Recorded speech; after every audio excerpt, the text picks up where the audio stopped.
दोस्तों, किन्नरों को आपने पैसा मांगते ज़रूर देखा होगा। इन्हें हर जगह ट्रेन के अंदर, बाहर सड़क पर और घर पे भी पैसे मांगते हुए ज़रूर देखा होगा। जब भी किसी के घर कोई बच्चा पैदा होता है तो यह वहाँ पहुँच जाते हैं। यह उस घर से कुछ पैसे लेते हैं और बदले में उनका आशीर्वाद घर में जन्मे बच्चे को देते हैं। ऐसा माना जाता है कि किन्नरों के द्वारा दिया गया आशीर्वाद नवजात शिशु के लिए बहुत शुभ होता है।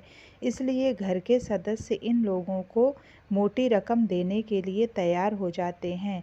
कोई 20,000 और कोई 50,000 और कहीं सामर्थ्य के अनुसार लाखों रुपए देने के लिए तैयार हो जाते हैं। ट्रेन में भी आपने देखा होगा कि ज़्यादातर लोग किन्नरों को दान देने से मना नहीं करते, क्योंकि उन्हें इनके द्वारा दिए गए आशीर्वाद पर भरोसा होता है। लेकिन क्या आप जानते हैं कि इस बात में कितनी सच्चाई है? क्या सचमुच किन्नरों के द्वारा दिया गया आशीर्वाद फ़ायदेमंद होता है? इससे जुड़ी एक कथा रामायण में मिलती है। जब भगवान श्री राम वनवास जा रहे थे तो अयोध्या की सारी प्रजा उनके साथ वनवास जाने लगी थी, लेकिन भगवान राम ने सभी से वापस लौट जाने को कहा था।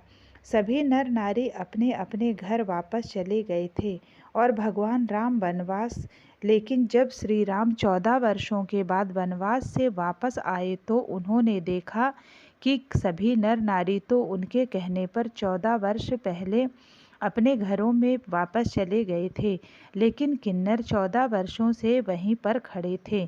उनकी दृढ़ता देख प्रभु श्री राम ने प्रसन्न होकर उनको आशीर्वाद दिया था। भगवान श्री राम ने कहा कि आज से किन्नरों के द्वारा दिया गया आशीर्वाद कभी विफल नहीं होगा। यह जिस किसी को भी जो भी आशीर्वाद देंगे वह जरूर फलित होगा। किन्नरों को कभी दुखी क्यों नहीं करना चाहिए। वहीं पर शास्त्रों में बताया गया है कि किन्नरों को कभी भी दुखी नहीं करना चाहिए, क्योंकि इनके द्वारा दी गई बद्दुआ से व्यक्ति के भाग्य में परिवर्तन आ सकता है।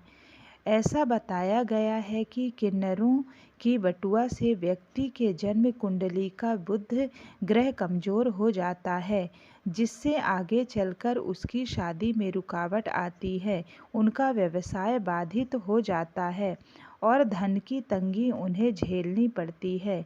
किन्नर और बुध ग्रह का सीधा संबंध है। किन्नर भी नपुंसक होते हैं और जन्म कुंडली का बुध ग्रह भी नपुंसक होता है। शास्त्रों के अनुसार अगर आप किसी किन्नर को दुखी करेंगे तो आपके बुध ग्रह पर इसका सीधा असर पड़ेगा।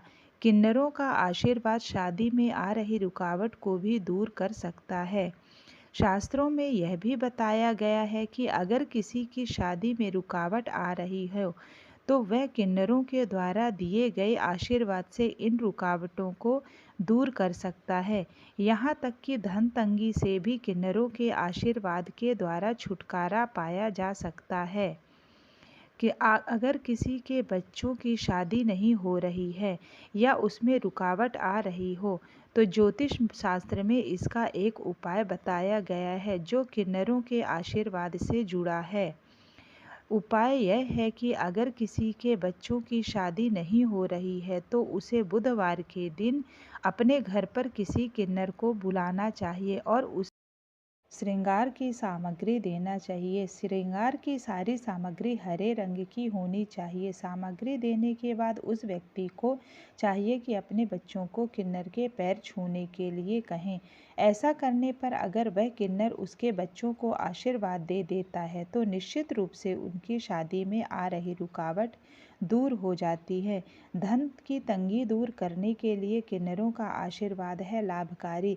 अगर कोई धन की तंगी से जूझ रहा है और इससे छुटकारा पाना चाहता है तो शास्त्रों में इसके लिए एक उपाय बताया गया है, जो है किन्नरों का आशीर्वाद। अगर कोई धन की तंगी से छुटकारा पाना चाहता है तो उसे बुधवार के दिन किसी किन्नर को दान अवश्य देना चाहिए।